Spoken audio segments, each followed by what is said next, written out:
ओम शांति। इस पुरुषार्थी जीवन में हम बच्चों को एक तात और लात लगी हुई है, और वो है कि हम अपने विकर्मों का नाश करें। विकर्म न करें ये पुराना सब्जेक्ट है, वो तो ज़्यादातर ब्राह्मण बच्चे उससे सावधान रहते हैं। लेकिन जो पिछले किए हुए विकर्म हैं वो हमारे नाश हो जाएं, इसकी चिंता तो नहीं, लेकिन संकल्प ज़रूर रहता है। आज की मुरली में जो हमने सवेरे सुनी है, प्यारे बाबा ने हम बच्चों को वो विधि बताई है जिससे हम विकर्मों का नाश कर सकते हैं। बाबा बोले, मीठे बच्चे, विकर्मों से बचने के लिए घड़ी घड़ी अशरीरी बनने की प्रैक्टिस करो। ये प्रैक्टिस माया जीत बनाएगी, स्थायी योग जुटा रहेगा। अशरीरीपन का अभ्यास बाबा बहुत कहता है। ऐसा है कि विकर्म शरीर के द्वारा ही होगा और देह भान ही सारे विकारों और विकर्मों का मूल कारण है। क्योंकि देह मानेंगे, शरीर मानेंगे, अभिमान आएगा, शरीर मानेंगे, लोभ आएगा कि यहाँ कुछ धन इकट्ठा कर लूँ, मकान बना लूँ। शरीर मानेंगे तो मोह आएगा, ये मेरा बेटा है, चाहे नालायक ही है, इसको मैं दूसरे का हक छीन कर भी कहीं ना कहीं कुछ दिलवा दूँ। शरीर मानेंगे तो क्रोध आएगा कि देखो ये कौन है। अच्छा, शरीर मानेंगे तो काम वृत्ति पैदा होगी। इसलिए बाबा कहते हैं कि शरीर मानने के कारण ही हम द्वापर से विकर्म करते आए हैं।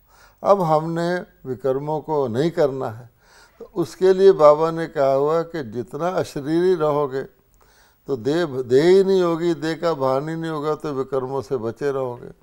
इसलिए बाबा कहते हैं निरंतर बार बार अगर अशरीरी बनने का अभ्यास करोगे तो फिर आपका योग ऑटोमेटिक लगेगा। शरीर में आए तो और चीज़ों से योग, अशरीरी हो तो परमात्मा से योग। तो बाबा ने बताई है विधि, लेकिन इसके लिए बार बार अशरीरी बनना और अशरीरी मान के शरीर में काम करना, ये अभ्यास बहुत ज़रूरी है। बाबा हम बच्चों को जो निश्चय है उसको पक्का कराते हैं। बाबा ने कहा ऐसा निश्चय अगर पक्का हो तो कभी तुम वियोगी नहीं होंगे, सदा योगी रहेंगे, योग टूटेगा नहीं। वो किस बात पर निश्चय चाहिए? निश्चय कई बातों पर है। स्वयं पर निश्चय है, बाबा पर निश्चय है, ड्रामा पर निश्चय है, पढ़ाई पर निश्चय है, बाबा जिस रथ के द्वारा सुनाते हैं उसके ऊपर निश्चय है, विनाश पर निश्चय है, अपने लक्ष्य पर निश्चय है। आज बाबा ने बोला है कि तुम्हें इस बात का निश्चय चाहिए कि हम ही थे सतयुग में, आज भी हम हैं और कल भी हम पावन देवता होंगे। अगर ये निश्चय तुम्हें पक्का होगा तो तुम्हारा योग कभी भी टूट नहीं सकता। हाँ, देखिए ना कि हम ही देवता थे, ये जब निश्चय व्यक्ति का आ जाता है तो फिर उसको पक्का ध्यान रहता है हमें देवता किसने बनाया था, पति से पावन किसने बनाया था, तो बाप। तो जब दोबारा देवता बनना है तो जो बनाने वाला उससे योग लगेगा कि नहीं लगेगा। इसलिए बाबा कहता है कईयों को जैसे होता है ना दीनहीन भाव, इन्फीरियरिटी कॉम्प्लेक्स जिसको कहते हैं। बहुत सारे मनुष्यों को हम कहें आप देवता थे, वो क्या कहते हैं, अरे हमें तो देवताओं के चरणों की धूल ही मिल जाए तो बहुत अच्छा है। देवताओं के चरण का वो धो कर के अमृत पी लेते हैं, चरणामृत उसको कहते हैं, वही काफ़ी, उसी को वो अमृत मानते हैं। तो बाबा कहते हैं पहले तो मैं तुम्हें इस हीन भाव से छुड़वाता हूँ। तुम देवता थे, मैंने ही तुम्हें बनाया था, तुम मेरी अविनाशी संतान हो, मैं तुम्हारा परम पिता परमात्मा हूँ। तो पहले हम जन्म जन्मांतर क्या करते रहे, इतना हीन भाव आ गया कि हम तो चरणों की धूल हैं, हे भगवान चरणों की धूल ही मिल जाए तो काफ़ी है। इसलिए बाबा ने कहा ये निश्चय हो तो योग लगेगा, नहीं तो भगत के भगत रह जाओ। और दूसरा, अपने में विश्वास भी रहता है कि मैंने ही पहले किया है और अब मुझे केवल रिपीट करना है। यानी सक्सेस जो है वो सामने दिखाई देती है, सिर्फ हमने पार्ट को रिपीट करना है, नहीं तो कहेंगे पता नहीं देवता कोई बनेंगे कि नहीं बनेंगे। फिर आज गीत बहुत अच्छा है कि जो पिया के साथ है उसके लिए ज्ञान बरसात है। तो बाबा की इस गीत को भी हम सुनेंगे। दुनिया में भी ऐसा ही होता है कि कोई शादीशुदा लेडी है, अब उसके पति कहीं अमेरिका वगैरह में है, तो जब बरसात का मौसम आता है, मोर नाचता है, तो वो सोचती है मेरा पति यहाँ होता तो कितनी खुशी होती, ये बरसात है मेरे किस काम की। तो बाबा ने कहा ये लौकिक है, और लौकिक में भी ज्ञान बरसात है। पिया कौन है वो बाबा ने समझाया, गीत सुनेंगे, उसके बाद इसका अर्थ बाबा ने ज्ञान युक्त बताया है।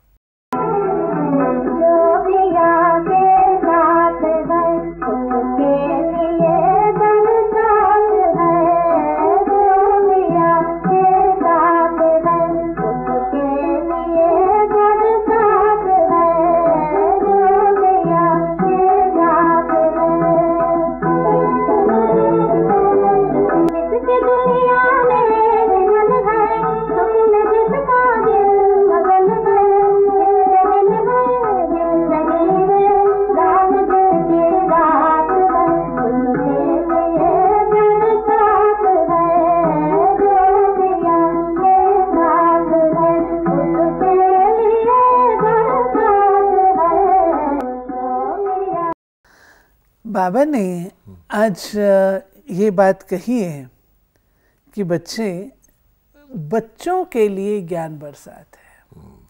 परमात्मा को आत्माओं का साजन भी कहा गया है। तो बाबा कहते हैं मैं आता हूँ, ज्ञान वर्षा लाता हूँ, जिससे अज्ञानता का घोर अंधकार विनाश हो जाता है। तुम बच्चे इस बात को जानते हो, पहले हम घोर अंधेरे में थे और अभी हम रोशनी में जाते जा रहे हैं। यानी ये जो बरसात होती है, बाबा कहते हैं ज्ञान वर्षा है। वे कोई ऐसा नहीं कि सागर से जो पानी निकलता है उससे जो वर्षा होती है, लेकिन कंपैरिजन बहुत अच्छा है, क्योंकि बरसात से पहले सब जगह सूखा ही सूखा होता है, सारे पेड़ सूख जाते हैं, हर चीज़ और तरह की दिखती है। लेकिन जब बरसात होती है उसके बाद हरियाली छा जाती है, हर जगह पेड़ पौधे उगे आते हैं, फूल निकलते हैं, सारा सीन ही बदल जाता है। जैसे एक शुष्क सीन जो नीरस है वो सरस बन जाता है, जैसे बहार आ जाती है। तो बाबा कहते हैं बरसात के कारण आती है ना, स्थूल बरसात के। इसी प्रकार से मनुष्यों के जीवन में कितनी शुष्कता, कितनी कटुता, कितना क्रोध आदि होता है। तो जब ज्ञान, वो अज्ञान के कारण होता है, क्योंकि बरसात नहीं हुई, ज्ञान का रस नहीं है। तब बाबा कहते हैं मैं जब ज्ञान देता हूँ तो तुम्हारी वो सारा अज्ञान अंधकार से पैदा हुई जो शुष्कता थी, जो कांटे बन गए थे, उनको फिर मैं आकर के हरा भरा कर देता हूँ।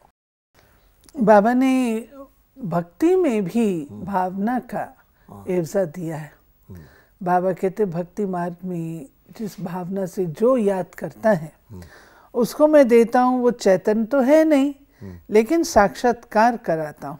इसका भाव ये है कि जैसे कोई किसी मूर्ति को पूजता है, कोई श्री कृष्ण जी को मानता है, कोई गणेश को मानता है, हनुमान को, तो बाबा कहते हैं वो तो चेतन नहीं है, वो तो जड़ मूर्ति है, लेकिन उसकी भावना पूरी करने के लिए जिस भी देवता को वो याद करता है, क्षण के लिए मैं उसमें चेतनता ला देता हूँ। लाने वाला तो भगवान ही है ना, उसे ऐसे लगता है हनुमान जी मुझे दिख गए।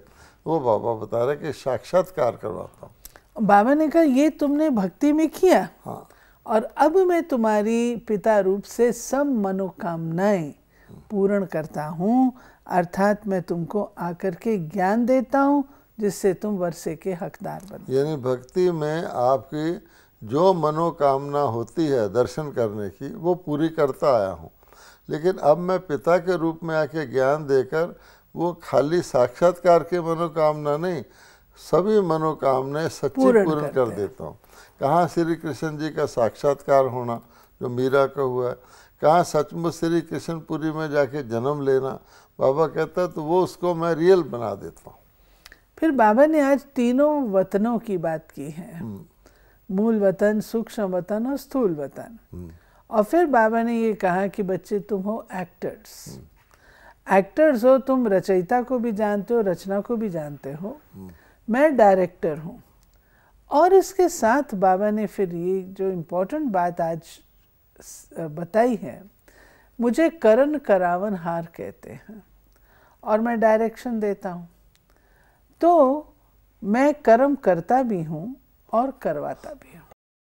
बाबा कहता है कि केवल तुम बच्चों को तीनों लोकों और तीनों कालों का ज्ञान है, क्योंकि मैंने तुम्हें दिया है। दुनिया में किसी को भी मनुष्य आत्माओं को ना ये ज्ञान रहा है, तो जान ही नहीं सकते थे मैं परमात्मा तीनों लोकों तीनों कालों का मालिक हूँ। तो बाबा ने कहा कि तीन लोक मशहूर तो हैं, निराकार लोक, आकार लोक, साकार लोक हैं, और तीन काल यानी सृष्टि के आदि मध्य अंत सतयुग से लेकर कलयुग तक सतो रजो तमो का ज्ञान देता हूँ। बाबा ने कहा मैं ही देता हूँ। कि ये बाबा कहते हैं मुझे करण करावन हार भी कहते हैं। तो कुछ कार्य तो मैं करता हूँ, कुछ करवाता हूँ। करने का मतलब क्या कि तुमको आकर पहले ज्ञान देता हूँ, योग की विधि सिखाता हूँ, पावन और पतित का फ़र्क बताता हूँ, ये तो मैं करता हूँ। फिर क्योंकि दुनिया में तुम्हारा पार्ट है, भगवान कहते हैं मेरा तो इस दुनिया में एक्टर का पार्ट नहीं है, तो बाकी मैं तुमसे फिर करवाता हूँ, क्योंकि जो करेगा सो पाएगा। इस दुनिया में तो आप आत्मा ही एक्टर हो, इसलिए फिर तुमसे कार्य करवाता हूँ। और बाबा को क्रिएटर और डायरेक्टर किस हिसाब से कहते हैं?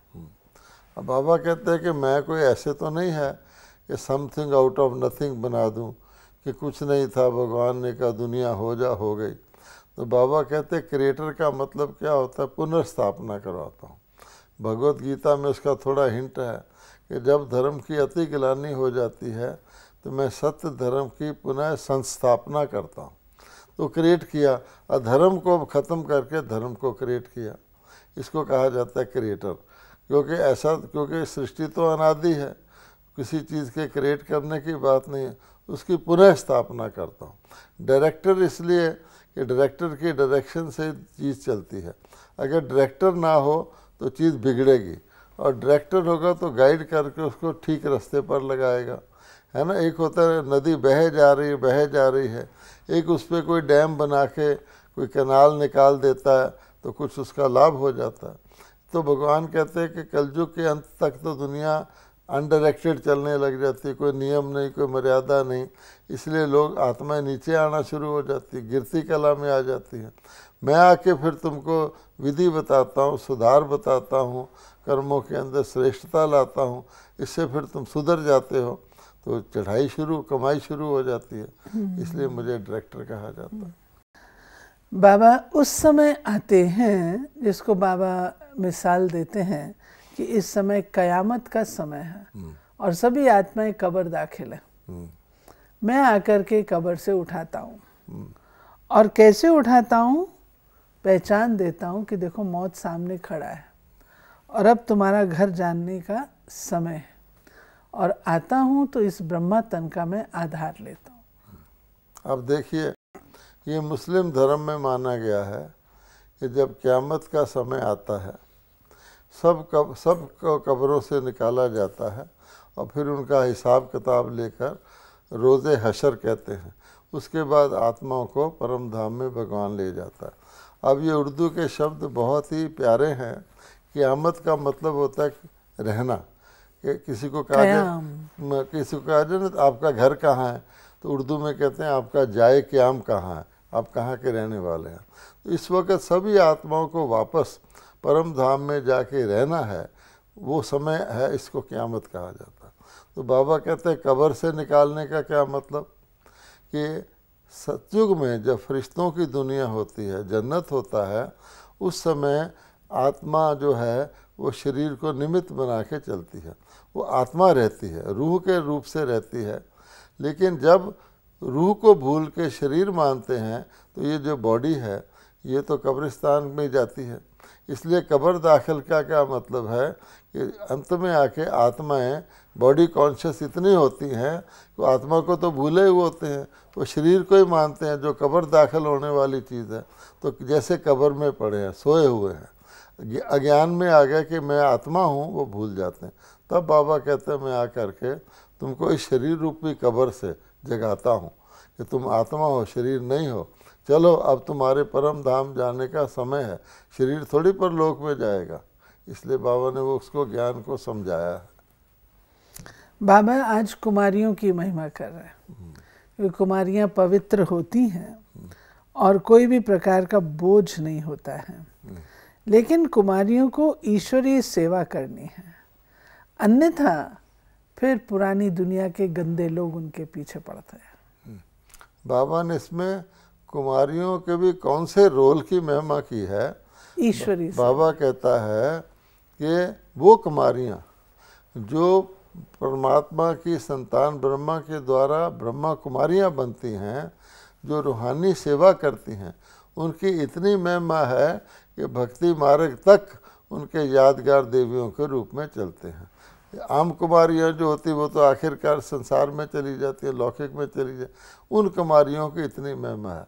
तो बाबा कहता है अपना ख्याल भी रखना है, क्योंकि दुनिया आजकल बहुत ख़राब है, लोग गंदे गंदे ख्यालात से आते हैं। बाबा ने इसमें कीचक का भी मिसाल दिया है। हाँ जी। हाँ, तो बाबा कहता है उससे सावधान रहना है, अपने श्रेष्ठ रोल को याद रखते हुए उसको करना है। एवर हेल्दी बनने के लिए क्या करो? बाबा कहते हैं अशरीरी बनने की आदत डालो, नहीं तो माया खाती रहेगी, योग टूटा रहेगा, विक्रम विनाश नहीं होंगे। याद में रहने की मेहनत करो, तब तुम एवर हेल्दी बन सकते। अब ये एवर हेल्दी भी शब्द है, आज की दुनिया में तो कोई सोच भी नहीं सकता कि कोई एवर हेल्दी हो सकता होगा, क्योंकि आज की दुनिया में शायद ही कोई ऐसा व्यक्ति हो जो जन्म से अंत तक जिसकी हेल्थ खराब ना होती हो, रोगी ना बनता हो, मानसिक रोग से पीड़ित ना हो, सामाजिक रोग से पीड़ित ना हो। लेकिन बाबा कहते हैं क्यों अशरीरी? बाबा ने एवर हेल्दी बनने का फार्मूला एक ही बताया है, अशरीरी बनो। क्योंकि शरीर में आओगे तो तुम भोगी बनोगे, और भोगी जो होता है रोगी होता है, क्योंकि आपने खर्चा किया, भोग किया, तो खर्चे से तो कमाई घटती है ना, तो रोगी बनोगे। लेकिन अगर तुम अशरीरी रहोगे तो तुम योगी बनोगे, और योगी जो होता है वो कमाई करने वाला होता है, वो यानी विकारों के रोग से भोग से मुक्त रहता है। तो जितना बाबा कहता है तुम अशरीरी बनोगे, आत्मा स्वरूप में रहोगे, तो मेरे साथ योग लगाओगे, तुम्हें आत्मिक शक्ति आएगी, तो अंदर की बीमारियां, काम क्रोध भी निकल जाएंगे।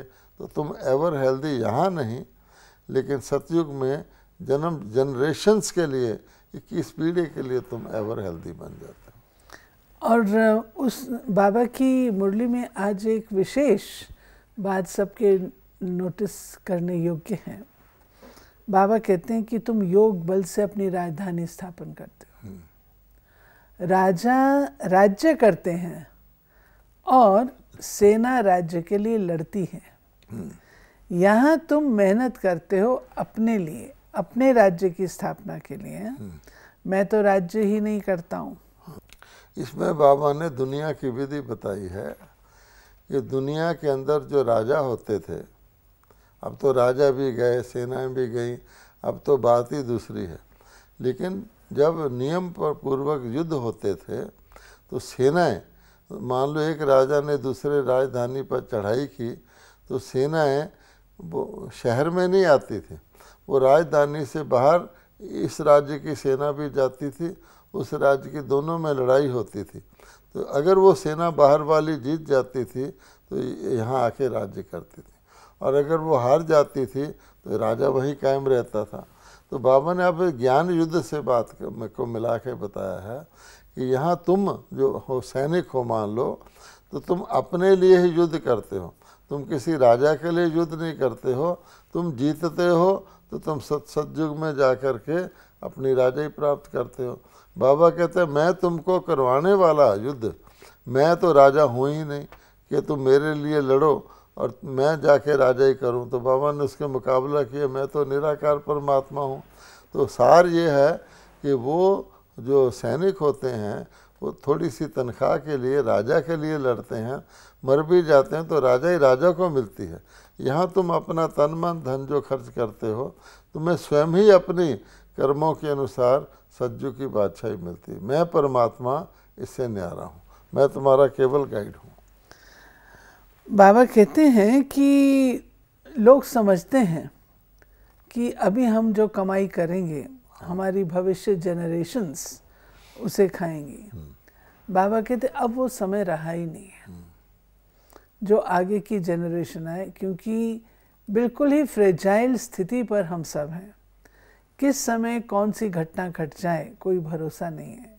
इसलिए बाबा कहते हैं कि तुम सब कुछ अपना अभी सफल कर लो। अब ऐसा होता है, कईयों के पास अथाह धन होता है, फिर भी वो कमाए जा रहे हैं, कमाए जा रहे हैं, कमाई किए जा रहे हैं। तो उनसे पूछा जाए भी तुम्हारे पास तो इतना धन है, तुम्हारे अंत तक बहुत अच्छी तरह चल सकते हो।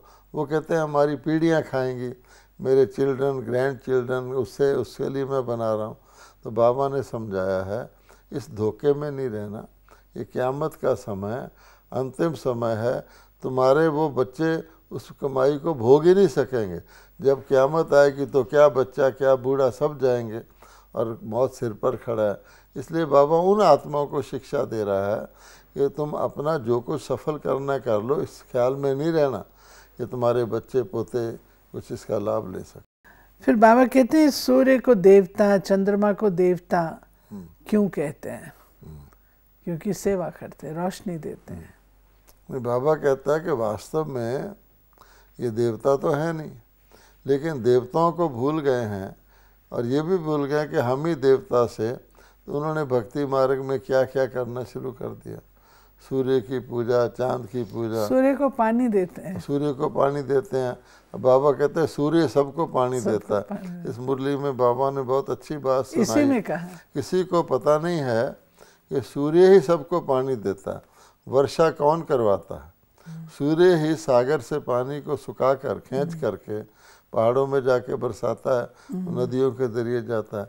तो जो सबको पानी देता है सारे विश्व को, ये तो पानी सागर में ही पड़ा रहता, सागर तो नीचा होता है, सागर का पानी पहाड़ों में कैसे जाता? तो बाबा कहते उसको ये भगत लोग पानी दे रहे हैं, ये मामला। इसलिए उनको देवता कहते हैं ना, देने वाले, सेवा करने वाले। जैसे सूर्य को चिराग दिखाना कहते हैं, तो इसी प्रकार से सूर्य को पानी देना उसी प्रकार का व्यर्थ है। फिर वो जापानीज अपने आप को सूर्यवंशी कहलाते हैं। फिर बाबा ने सूर्य के नाम से बताया है कि सूर्य इस स्थूल सूर्य के नाम से कितनी बातें प्रचलित कर दी हैं। जापानी लोग अपने को सूर्यवंशी करते हैं और उनका जो झंडा है उस पर भी सूर्य का चिन्ह अंकित होता है। बाबा ने साइंस और साइलेंस का भी आपस का संबंध बताया है कि नई सृष्टि की स्थापना के लिए दोनों ही चीज़ें चाहिए, सफाई भी चाहिए और उसके साथ अच्छाई भी चाहिए, गंदगी की सफाई और अच्छाई की, अच्छी चीज़ों की। तो बाबा ने कहा वो करते हैं साइंस के आधार से विनाश और तुम स्थापना करते हो साइलेंस के आधार से। इसमें बाबा ने ये बताया है कि साइंस कैसे डेवलप हुई। सतयुग में तो प्रकृति सतो प्रधान थी, हर चीज़ नेचर द्वारा प्रोवाइड की जाती थी। धीरे धीरे मनुष्य नेचर से परे होता गया तो उसको कुछ अपने इन्वेंशन करने पड़े। कहा जाता है necessity is the mother of invention. आज तो मनुष्य कुदरत से इतना परे हो गया है कि साइंस के आधार पर ही सुख के साधन ढूंढता है। जैसे पहले समय में तो मौसम वैसे ही ठीक रहते थे, आजकल देखो कि हर जगह आपको एसी लगाना पड़ेगा क्योंकि साइंस के ख़िलाफ़ हो गया, प्रकृति के हीटर लगाना पड़ेगा। आज बाबा कहते हैं मनुष्य इन्वेंशन किए जा रहा है, साइंस के आधार से सुख ढूंढता है, लेकिन यही साइंस एक दिन फिर ऐसे साधन बुद्धि जब टेढ़ी हो जाती है इसे विनाशकारी शस्त्र बनाता है। तो ये साइंस आखिर विनाश को प्राप्त कराएगी, वो भी ब्लेसिंग इन डिस्गाइज है। उसके बगैर इस बड़ी दुनिया गंदी की सफाई नहीं हो सकती। Atom bomb, hydrogen bomb, flood, earthquake आदि ये दुनिया की सफाई के साधन है, नई दुनिया की तैयारी के। लेकिन साइंस साइलेंस पावर से उस नई दुनिया में आने वाली देवताओं के अंदर सात्विक संस्कार बाबा कहता मैं भरता हूँ। वरदान है ब्राह्मण जीवन में सदा सुख देने और लेने वाले अतीन्द्रिय सुख के अधिकारी भाव, सदा बाप के साथ सुखों के झूलों में झूलते हैं जो अतीन्द्रिय सुख के अधिकारी होते हैं। अगर कोई जबरदस्ती भी दे दुख न लेते हैं न देते हैं, अगर कोई जबरदस्ती भी दे तो भी उसे धारण नहीं करते हैं। ब्राह्मण आत्मा अर्थात सदा सुखी। स्लोगन है नम्र बनो तो लोग नमन करते हुए सहयोग देंगे। यानी नम्रता एक बहुत अच्छा गुण है, क्योंकि नम्रता प्राप्ति करवाती है। अभिमान जो है, जैसे पानी समुंदर होता है, नीचे होता है, सब नदियाँ उसके अंदर जाती हैं। अगर पानी ऊंचा हो जाए समुंदर तो फिर उल्टा उसको पानी देना पड़ता है। तो बाबा कहते हैं नम्रता भरपूर करती है, अभिमान खाली करता है।